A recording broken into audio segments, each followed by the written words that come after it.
This course is designed for software developers who want to build Android apps using Java and the Android SDK.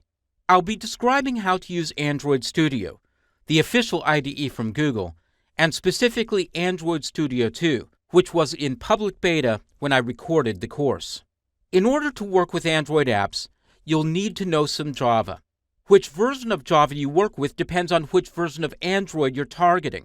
For Android 6.0, Marshmallow, and earlier, Java 7 syntax is mostly supported. But in the next version of Android, which at the time of this recording was simply known as Android N, Java 8 syntax will be supported. And that's because in Android N, Google is moving from its own proprietary implementation of Java to the Open JDK. To get started with Java programming, watch the courses Java Essential Training and Java Advanced Training. And there's even a course available on the features that were introduced in Java 8 if you want to work with that next version of Android. This course assumes that you're new to Android development, but you'll want to learn the basics before you get too deeply into working with Android Studio.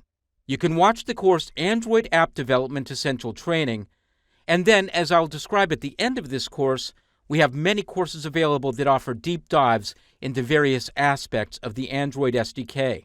In order to follow along with the course, you'll need to have installed the Java Development Kit from Oracle. You can always use the most recent version, which as of the time of this recording was Java 8. You can download that software from java.oracle.com, and I'll describe the steps early in the course. And as you test your applications, you'll need to work with Android devices. You can use the virtual devices that are made possible in Android Studio, but I always recommend having at least one physical Android device to test on, and that's because you simply get more reliable results from them.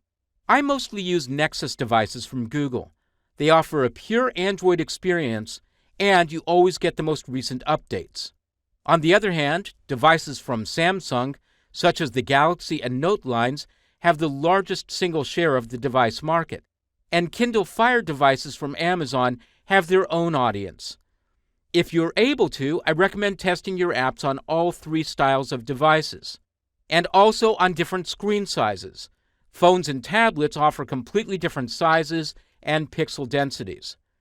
Now, this isn't always possible, and I encourage you to learn how to use the Android emulator and virtual devices to fill in the testing gaps.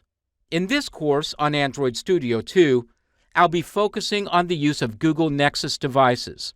But if you're building applications for production, that is for sharing with the public market, it's a good idea to test on as many physical devices as possible.